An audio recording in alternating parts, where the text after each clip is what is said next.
వరుసలు ఉన్నటువంటి హైవే చాలా పెద్ద హైవే కూడా, కానీ పెద్ద సంఖ్యలో అటు బస్సులో కానీ లేదా వెహికల్స్ కానీ వెళ్తూ ఉంటాయి. ఎందుకంటే ఈ టైంలో చాలా బస్సులు కూడా అటు హైదరాబాద్ నుంచి కానీ కర్నూలు నుంచి బయలుదేరినటువంటి బస్సులన్నీ కూడా బెంగళూరుకు వెళ్ళేటువంటి మార్గం. అదే సమయంలో అంటే ఇతర వాహనాలు కూడా ఏదైతే లారీలు కావచ్చు, కార్లు కావచ్చు, ఇలాంటివి కూడా వెళ్తూ ఉంటాయి. కానీ ఆ టైంలో సహజంగా ఏంటంటే రోడ్ అయితే క్లియర్గా ఉంటుంది. కానీ ఈ ప్రమాదం జరిగిన కొద్దిసేపటికే తర్వాత నుంచి కూడా వర్షం కూడా అక్కడ పడింది. అయితే ప్రమాదం జరిగినప్పుడు వర్షం తర్వాత కురిసినట్లుగా తెలుస్తోంది.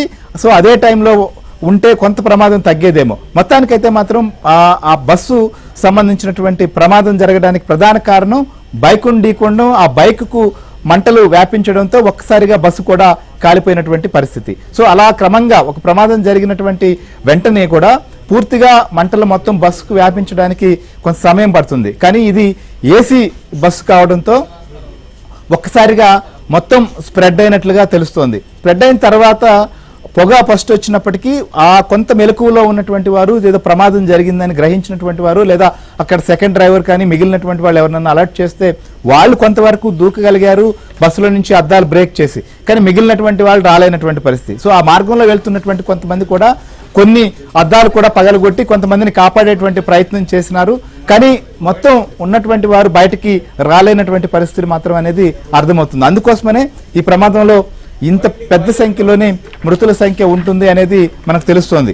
ఎస్పీ కావచ్చు లేదా మిగిలినటువంటి జిల్లా యంత్రాంగం కూడా అక్కడికి చేరుకున్నారు. వారు కూడా ఈ నెంబర్ విషయంలో చెప్పేదానికి కొంత సంశయిస్తున్నారు. దాదాపు 20 మందికి పైగా మృతి చెంది ఉంటారు అనేది మాత్రం ప్రాథమికంగా అందుతున్నటువంటి సమాచారం. మృతుల సంఖ్య పైన మనకు ఖచ్చితంగా సమాచారం రావాల్సి ఉంది.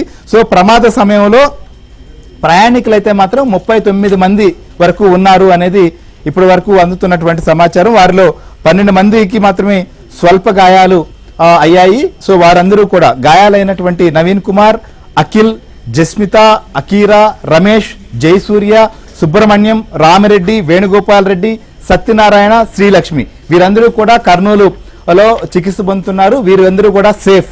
ఈ ఏదైతే నేను లిస్టు చదివానో ఆ పేర్లు ప్రయాణిస్తున్నటువంటి ప్రయాణికులందరికీ కూడా సేఫ్ అని మాత్రం చెప్పొచ్చు. మిగిలినటువంటి వారి పరిస్థితి ఏంటి అనేది చెప్పలేనటువంటి పరిస్థితి. అయితే ఈ ప్రమాదం జరిగినటువంటి తీరు లేదా బస్సు దగ్ధమైపోయినటువంటి పరిస్థితిని అక్కడ మొత్తం కూడా పరిశీలిస్తే దాదాపు 20 మందికి పైగా మృతి చెంది ఉంటారు అనేది ప్రాథమికంగా ఒక అంచనా. అయితే మృతుల సంఖ్య పైన కూడా అధికారికంగా ధృవీకరించాల్సి ఉంటుంది. సో ఇది ప్రైవేట్ ట్రావెల్స్ బస్సు మొత్తం కూడా ఏసీ సర్వీసులు, ఇప్పుడు స్లీపర్ సర్వీసులే ఎక్కువగా నడుస్తున్నాయి ప్రైవేట్ ట్రావెల్స్. ఈ స్లీపర్ సర్వీసులో కింద పైన కూడా సీట్లు ఉన్నటువంటి పరిస్థితి కాబట్టి ఈ ప్రమాదానికి సంబంధించినటువంటి ఘటనలో కూడా కొంతమంది కింద సీట్లలో ఉన్నటువంటి వారు, పైన సీట్లలో ఉన్నటువంటి వారు కొంతమంది మాత్రమే ఆ అద్దాలు బ్రేక్ చేసుకుని బయటికి రాగలిగారు.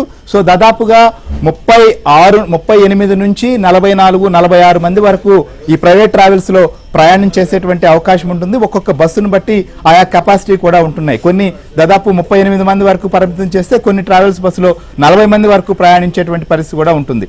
సో అయితే ఈ ప్రమాదంలో మృతి చెందినటువంటి వారు ఎవరు, వారికి సంబంధించినటువంటి వివరాలు ఏంటి అనేది సేకరిస్తున్నారు.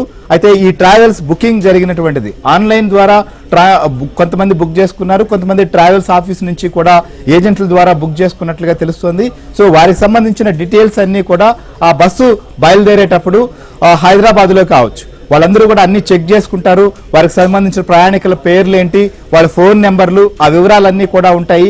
సో ఆ వివరాలన్నీ కూడా తెలుసుకుంటున్నారు. ఎక్కువ మంది హైదరాబాద్ నుంచి బయలుదేరినటువంటి వారు ఈ ప్రమాదంలో చిక్కుకున్నారు. సో ఇప్పుడు గాయపడ్డ వారు కానీ మృతి చెందినటువంటి వారు కానీ హైదరాబాద్ నుంచి బయలుదేరి బెంగళూరుకు వెళ్తున్నటువంటి వారే ఎక్కువ మందిగా ఉన్నట్లుగా తెలుస్తోంది. వారికి సంబంధించినటువంటి పూర్తి అప్డేట్ కూడా తెలియాల్సి ఉంది. సో ఈ ప్రమాదం పైన కొద్దిసేపటి క్రితమే ఆంధ్రప్రదేశ్ ముఖ్యమంత్రి నారా చంద్రబాబు నాయుడు కూడా స్పందించారు. బస్సు దగ్ధమైనటువంటి ఘటనలో పలువురు చనిపోవడం పైన తీవ్రమైనటువంటి విచారాన్ని వ్యక్తం చేశారు. ప్రమాద ఘటనను దుబాయ్ పర్యటనలో ఉన్నటువంటి ముఖ్యమంత్రి తెలుసుకోవడం, అధికారులతో కూడా ఆయన మాట్లాడారు. సిఎస్ తో పాటు ఇతర ఉన్నతాధికారులతో మాట్లాడి వెంటనే సహాయక చర్యల్లో నిమగ్నం కావాలని చెప్పి ముఖ్యమంత్రి చంద్రబాబు నాయుడు అధికారులను కూడా ఆదేశించినటువంటి పరిస్థితి. అధికార యంత్రాంగం కూడా ప్రస్తుతం ఈ ప్రమాదానికి సంబంధించిన ఘటన